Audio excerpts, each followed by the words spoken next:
Good evening, you ruddy lovely people. West Ham United 0, Tottenham Hotspur 3. Spurs travel to the soulless London Olympic Bowl and take apart West Ham in their own back garden. It was so comfortable today for Tottenham. It was complete and utter domination. The entire first half had all of the ball. West Ham, couple of shots on the break, but never really offered anything.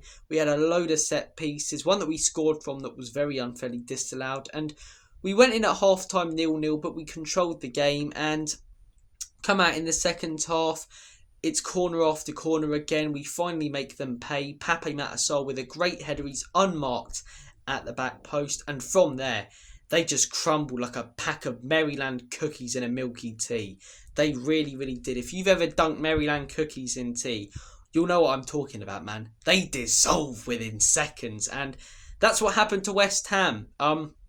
Souček sent off right after that header from Pape Matasar. To be fair, it wasn't intentional. It was a reckless, stupid challenge, but there was no intention to injure a player or, hurt one of our lads. So he gets sent off. Immediately after that, we take a quick free kick. Romero plays a fantastic ball over the top of their back line. He's so good at doing them, So good. He played a lot of them last season for Madison, and now it seems like he's playing them for Bergvall, and tried a few for Simmons today. But Bergvall, what a header. What a performance as well from him today. At his age, to travel to the London Stadium against one of our fiercest rivals, for West Ham, their biggest game of the season, and just dictate the game really. Out of everyone on the pitch, he had the most say in it today, Lucas Bergvall. But it's a fantastic header. He has to turn his body and really just jump up like a dolphin to try and get the power on the ball to make it loop over Hermansen, but he manages to do so. It's a great goal. It's a well-deserved goal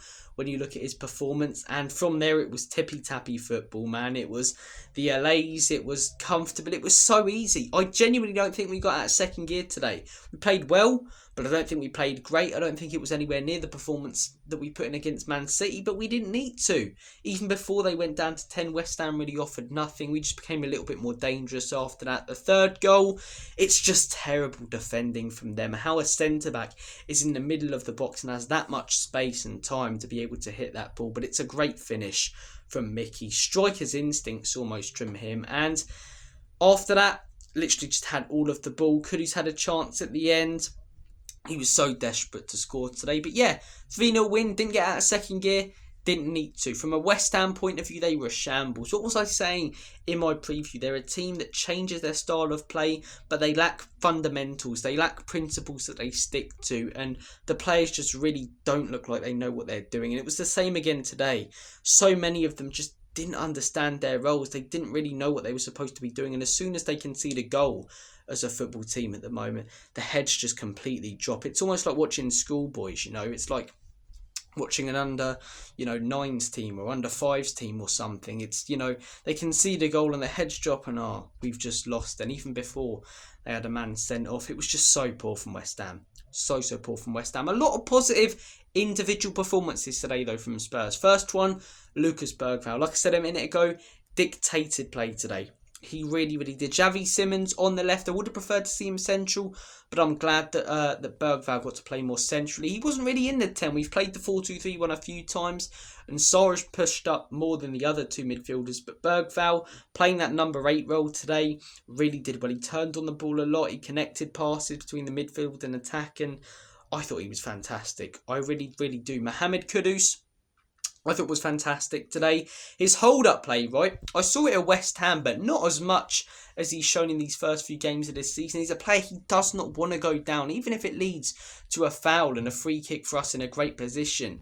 He does not want to go down on the floor. He is constantly thinking, how can I take my man on? How can I beat my man?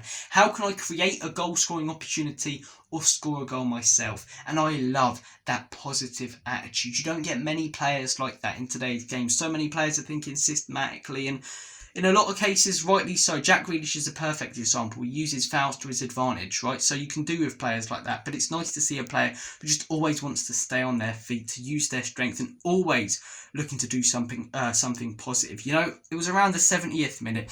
We're comfortably winning, dominating possession. There's no need to do it. The ball comes over to him. He can just bring it down normally on his laces. He brings it down with sort of Rabona type skill, and it's needless skill that he's bringing out of nowhere that I love. I've seen him in quite a few games so far this season now, and every one I've been really impressed. Every single one's been a 7 or 8 out of 10. Against Bournemouth, the whole team were poor, but he was one of the better ones. City, he was excellent. Burnley, he was man of the match for me. PSG, arguably man of the match. And today, definitely a shout for man of the match. For me, it's Bergvall, but he was definitely a shout.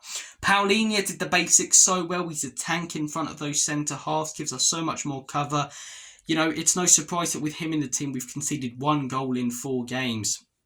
He really shores up that defence, and at times it's harder to break down the back 5 when he's in front of the centre halves. Both the centre halves today fantastic. Van der Ven really good. He times his tackles so well, man. When he's tracking back 1-on-1, it's almost as if it's robotic for him. And Romero today, you know, didn't have to do a load defensively, didn't have to put in many tackles, but his balls and passes forward through the lines, unbelievably good today. Really, really good passing accuracy from Romero, and we know that he's capable of it. We just want to see it more often. But so far this season, apart from that Bournemouth game, he's been really, really good. Couple of off performances as well, though. To be honest, Sarr scored the goal. I don't think he was particularly good. Matisse Tell, I don't think was good. I'm not having people go, oh, he's young. You know, that's why we ought to give him time. Because for me, Bergvall's young, right? Is he anywhere near the finished article or the player he will be? No. But there's something there, man, that makes you go, yeah. Even Odobert, there's something there that makes you go, yeah.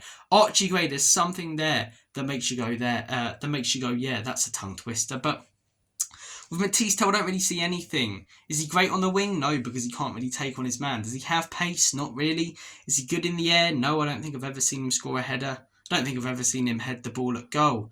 Is he positionally aware? Does he make a lot of good runs? Not really. A lot in the first half. You know, there was one move that we had in the first half where he dropped deep. He actually chested it down quite well, and it was a decent bit of hold-up play for the first time that I've seen with Tell. He plays it to Kudus, and then plays it out wide to Spence, right? Then, that should be the trigger for Tell to think, shit, we're on the attack here, I ought to run into the box. But he sort of just jogs to the outside of the box. It's the overlapping ball that's played in from the fullback into the box, but there's no one there. Tell's had about 10 seconds from when he laid the ball off to Kudus to when it's being played into the box. Why is he not there when he's playing striker? Not impressed with him today. But Thomas Frank got it wrong against Bournemouth, got it right today. I questioned a couple of things. Why did Muani not come on? You know, why are we starting Matisse Tell? But we won the game 3-0. We've kept a clean sheet and we've completely and utterly dominated a rival that absolutely hate us. So Thomas Frank, well done today. 9 points from a possible 12 in 4 games. When you look at that PSG game as well, if you're including that, you know, 5 out of 6 performances I've seen us in competitive games. We've been fantastic. Look well organised. We've conceded 1 goal and we've scored, let me have a think, 3 against Burnley. If we're not including the PSG one and we're just looking at the Premier League, we've conceded 1 goal and we've scored 3 against Burnley, 2 against Manchester City, 3 again today. 8 goals. 8 goals scored, 1 goal conceded. It's very, very good. 9 points from 12. Great stuff, Tottenham. I can now enjoy the rest of my Saturday night. Get home safe if you're in London. A lot going on in that city today with the amount of football games and other things that are taking place as well. So take care of yourselves, guys. All the best. And as always and forever, come on, you Spurs.